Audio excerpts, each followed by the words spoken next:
Birokrasi bos, wakil menteri itu 108 loh. You can imagine, ini kabinet yang lebih gila dari zaman Soekarno. Ini udah salah dari awal aja bos, udah salah. Kalau memang Anda mau melakukan apa yang namanya MBG, kenapa nggak fokus ke daerah-daerah tertinggal? Saya masih bingung dari pembicaraan teman-teman tadi kok. Maaf ya, substansinya apa ya? Cuma membicarakan soal gaya. Dan kalau kita ngomong gaya itu ya masalah like and dislike. Ya, kalau saya suka saya bilang wah mati-matian saya bela, wah dia ini boleh dibilang menjadi suatu figur yang memang kita butuhkan gitu kan ya. Yang lain bilang enggak itu bohong semua gitu ya. Nah saya pengen menikik ke arah substansinya. Sebab yang namanya seorang menteri itu tidak terlepas dari apa yang namanya policy. Kebijakan. Saya nggak penting dia mau gaya cowboy ya kan, gaya dangdut lah whatsoever, nggak penting buat saya gitu loh ya. Dan masalah policy ini yang menjadi pertanyaan saya, apa sih polisinya kalau mau 8% growth? Kan begitu. Karena kan kemana-mana beliau ngomong soal 8% growth gitu loh. Saya nggak penting gayanya. Nah ini yang menjadi pertanyaan saya. Nah soal gebrakan-gebrakan beliau, saya salut. Luar biasa ini orang beraninya. Ya, jadi bagaimana dia sampai berani bilang head to head dengan LBP ya, yang selama 10 tahun bahkan boleh dibilang ya LBP lah yang membawa. Bahkan di awal orang-orang berpikir bahwa Pak Purbaya ini orangnya Pak LBP, dititipin oleh Pak LBP. Ternyata pas waktu menjabat seberangan juga dengan Pak LBP. Malah saya bilang ini orang gila juga yang beraninya gitu loh ya. Saya salut, benar-benar dia membuka Pandora box ya. Bahkan tadi seperti Pak Said bilang juga katakanlah semua mafia-mafia nih yang boleh bilang nakal gitu ya, ini akan dibongkar habis-habisan, akan di KPK kan semua fine. Ya kan? Tapi itu bukan policy, itu masalah administrasi. Ya. Nah, saya melihat figur seorang menteri yang saya pertanyakan, saya tidak penting ya. Kayak misalnya kemarin ya, dia pindahkan dana dari BI ke Himbara. Itu basically pada dasarnya itu administration, bukan policy, bukan fiscal policy. Ingat loh. Ya. Nah, impactnya tadi kita bilang dengan undisbursed loan 2.735 bank yang ada di bank belum berhasil menyalurkan belum berhasil menyalurkan ditambah 200 triliun ya yang ada bank pusing gitu loh ya. Dan kita lihat juga credit growth kita gitu berapa kan. Dana yang belum disalurkan di bank berapa undisbursed loan tadi? Undisbursed loan-nya 2.735 triliun loh. 2.735 triliun. Sekarang tambah 200 jadi 2.900 hampir 3.000 triliun. Iya. Nah ini kan boleh dibilang bank juga sendiri sulit menyalurkan kredit walaupun kredit lainnya udah dibuka tapi belum dicoel sama debiturnya. Karena apa? Karena kembali lagi ada alasan dong. Saya sebagai debitur kalau saya bilang wah economic outlook is quite grim, ya kan ngapain saya ngambil kredit? Kan yang penting kan bisnis cycle, ya lagi cycling up atau lagi cycling down gitu loh ya. Jadi itu saya pernah katakanlah kasih masukan ya. Tapi ini kali saya tidak mau mengkritik Pak Purbaya karena saya udah banyak mengkritik sana sini tentang tindakan-tindakan yang terkait dengan masalah tadi ya, yang nggak match lah ya. Ini kok orang lagi kelebihan likuiditas, kredit growth aja jatuh dari double digit ke 7,02% ya kan. Lantas, nah akhirnya saya bilang juga sama, saya setuju dengan Mas Bima tadi. Ini jangan-jangan bukan economic action tapi politik action. Ya, jadi memang mau menyalurkan dana tersebut untuk Koperasi Merah Putih gitu loh ya. Nah, tapi kembali lagi saya bilang ya ini sih kita sebagai ekonom ya nggak usah kita kobar lah ya, kita tahu. Nah sekarang yang menjadi pertanyaan adalah kembali lagi satu ya, sebagai Menteri Keuangan ya, what I have in mind yang menjadi pertanyaan, the question is what policy ya. Policy apa yang Anda tawarkan mengetahui bahwa our economic growth is trending down? Kan begitu Ya, ini economic growth kita trending down loh, bos. Jangan lupa loh ya. Dan kita lihat juga sekarang bagaimana fiscal space kita semakin kecil. Bentar, kan pertumbuhan 5,12%. Itu menurut saya sih dubious ya. Itu suspek ya. Saya nggak terlalu yakin ya. Mungkin ada double counting yang seperti Mas Bima bilang tadi ya kan. Mungkin ada bilang front loading katakanlah. Tapi masalahnya is it sustainable or not? Ya, mengetahui satu, fiscal space kita ini udah semakin kecil, bos. Dari mana kelihatan fiscal space kita semakin kecil? Bukan debt to GDP ratio kita yang menjadi acuan. Ya, dan GDP ratio kita the lowest in the world loh. Ya, di 40%, ya kan ya. Ya, maksudnya ini boleh bilang rendah sekali. Loh, kenapa rendah sekali? Ya karena tidak bisa dapat pinjaman lagi. Kenapa? Karena acuannya adalah debt service ratio. Ya, bayangkan bos, kalau debt service ratio udah 24%, seperti Pak Antoni tadi bilang ya, dari pendapatan pajak kita harus bayar bunga dan cicilan segitu besar. Berarti memang kita ini dipertanyakan solvensi daripada negara kita. Ya, ini solvensi loh, bukan masalah liquidity. Ya, jadi jangan lupa juga kalau kita ngomong debt to GDP ratio tahun 2002 Argentina itu debt to GDP rasionya 48% tiba-tiba kolaps, ya kan? Meksiko tahun 78 cuma 38% tiba-tiba kolaps. Karena apa? Bunga yang harus dibayarkan untuk utang itu tinggi sekali, bos. Ya, nah kenapa kok Jepang aman-aman aja yang boleh bilang ya debt to GDP rasionya hampir 300% loh, 290%, karena bunganya 0,1%, 0,2%. Sementara kita bunganya? Dan kita kan 6,7% yield 10 tahun ya kan ya, at least 6% lah ya. Ini sangat luar biasa, bos. What I'm worried, apa yang saya khawatirkan adalah sovereign rating kita di downgrade. Nah ini bisa jadi bencana loh, bos ya.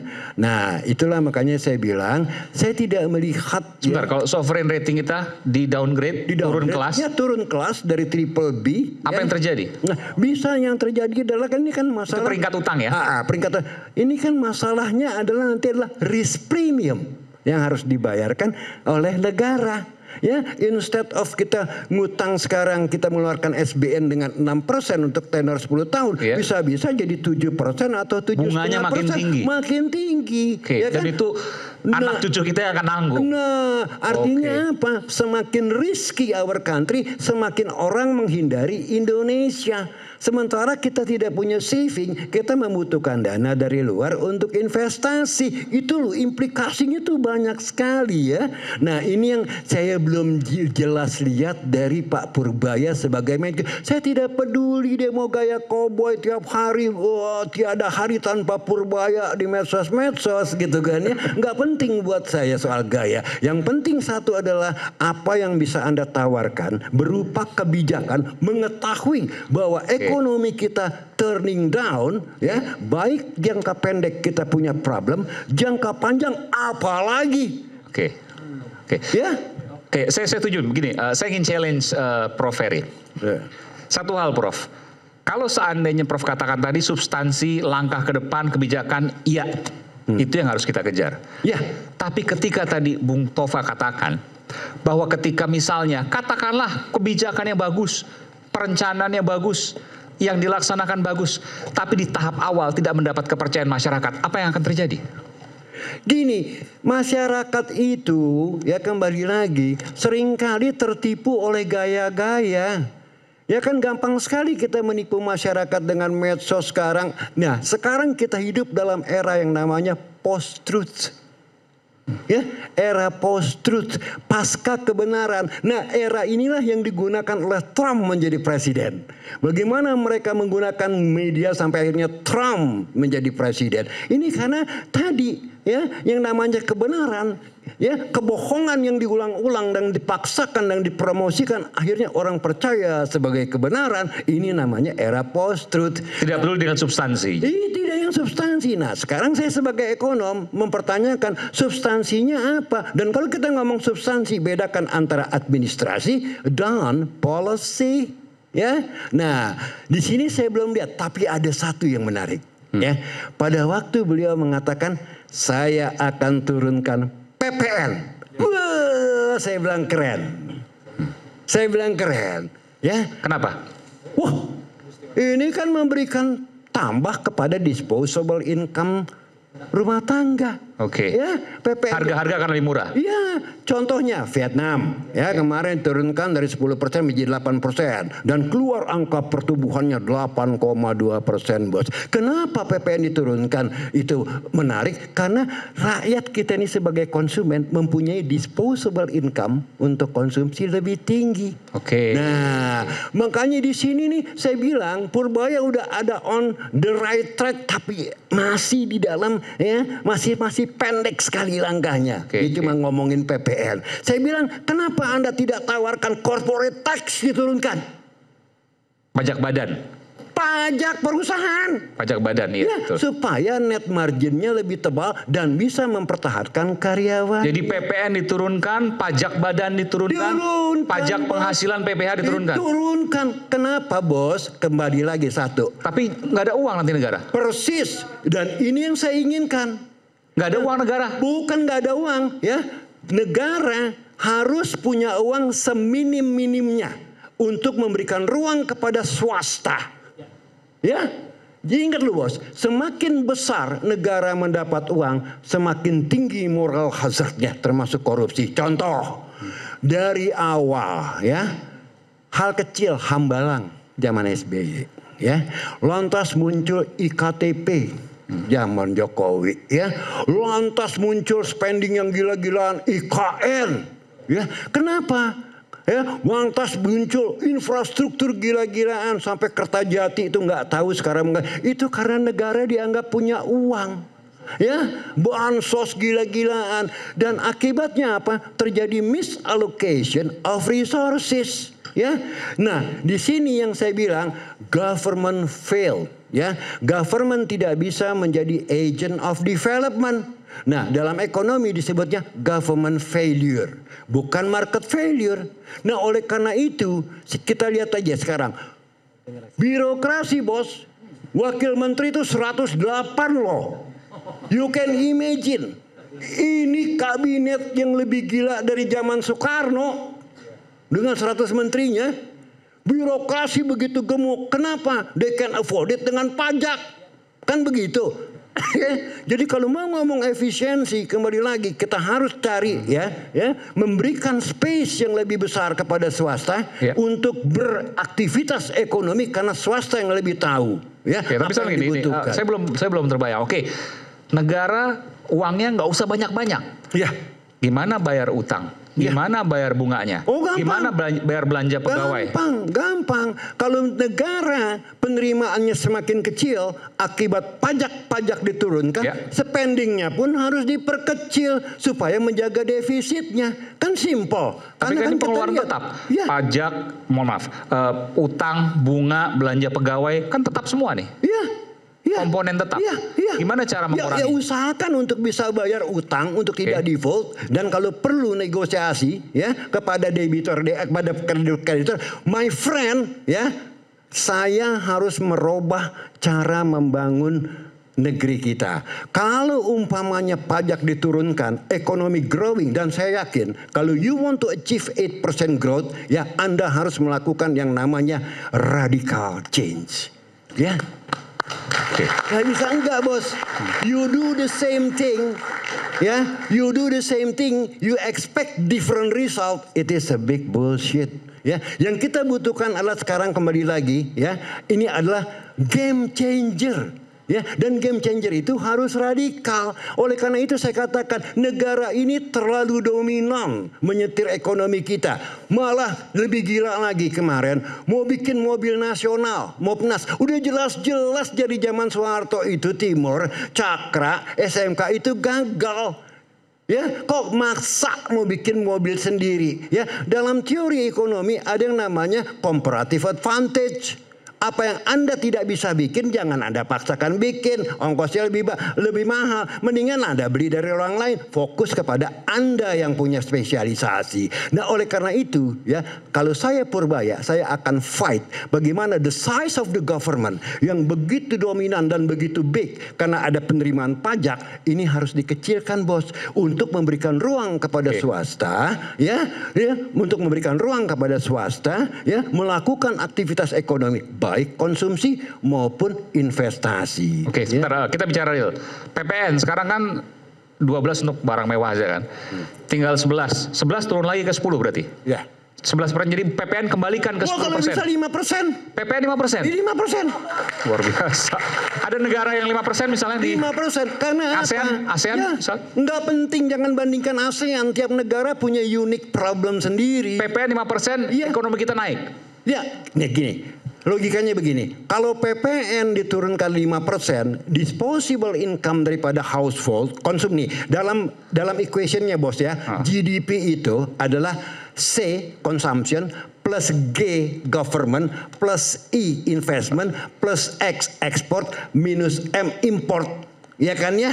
Nah, kalau G penerimaannya turun, ya ini bisa dikompensasi dengan C dari consumer, ya. Nah, kalau Consumer itu kebutuhan rumah tangga, belanja rumah tangga. Exactly, karena kan kita punya duit lebih, barang-barang bisa lebih murah. Yang kedua, kalau kita turunkan corporate tax ya, net margin, bottom line daripada income statement dia naik. Satu, dia bisa mempertahankan karyawannya. Yang kedua, once they think they have the chance to invest atau expand, dia punya uang. Dan di sini ya ekonomi kita digerakkan oleh swasta, bukan oleh government yang gagal menjadi agent of development. Oke.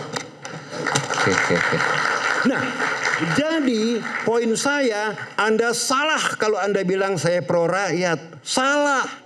Anda harus pro bisnis karena yang menciptakan lapangan kerja adalah bisnis. Ya, Yang kalau menciptakan bisnisnya lapangan mati, kerja adalah bisnis, ya, bukan pemerintah. Bukan, pemerintah malah begini bos, semakin besar penerimaannya, semakin ngawur spendingnya. Tadi saya bilang, udah jelas-jelas kok mobil nasional itu gagal. Ya, udah jelas-jelas kok dengan banyaknya duit bangun-bangun proyek seperti IKN yang gak jelas-jelas. Ya, bikin-bikin IKTP, ya, bangun lagi infrastruktur yang luar biasa. Artinya apa? The more money the government get, itu makin kacau ekonomi kita. Karena apa? Misallocation of resources. Yang seharusnya ini kita sebagai warga negara bisa spending, ini digunakan oleh pemerintah. Belum lagi bos, tentang proyek-proyek dan pengadaan-pengadaan yang ujung-ujungnya jadi bancakan. Terus terang aja bos, saya tidak setuju yang namanya dengan program-program yang ultra populis macam MBG dan KMP. Ini udah salah dari awal aja bos, udah salah. Kalau memang Anda mau melakukan apa yang namanya MBG, kenapa nggak fokus ke daerah-daerah tertinggal? Itu kan cuman paling-paling unit only 5 triliun ya, dengan sistem kupon. Kenapa harus bikin budget 328 Tapi gizinya triliun? kan yang kurang nggak hanya di daerah terluar, nggak hanya 3T. Ada juga daerah-daerah yang bukan 3T, gizinya di bawah. Ya oke, fine, tapi kalau kita ngomong gizi berdasarkan data statistik, as long as I know, itu 7,1% yang memang benar-benar urgent ya memerlukan gizi, dan itu cuma 20 juta orang bos. Kenapa yang harus disuapin 83 juta orang? Itu data dari? Ya, 20 juta data? itu yang memang benar masyarakat kita yang membutuhkan gizi. Gizi 20 juta itu nggak cuma anak. Enggak, ini juga bukan semua anak-anak. Okay. Mungkin anak-anak cuma 10 juta, suppose 10 juta, ya kan ya? Okay. Enggak 83 juta. Nah, sekarang saya bertanya, ada apa di dalam program ini? Sementara kita bisa dengan 10 juta, kok kita harus suapin 83 juta? Ternyata kan kemarin keluar tuh, kalau nggak salah ya, ada kilasan di Instagram ya ada 11 yayasan yang ikut di dalamnya, ya. Ini kan lucu. Nah, Purbaya berani nggak mengcounter ini? Nah, kalau dia berani, saya cium tangannya. Oke.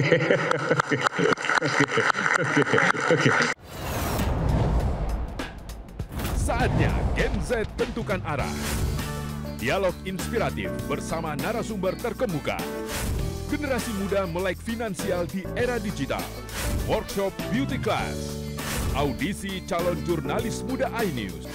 Live stage performance musisi tanah air. iNews Media Group Campus Connect 28 dan 29 Oktober 2025. Connecting Ideas, Inspiring Future.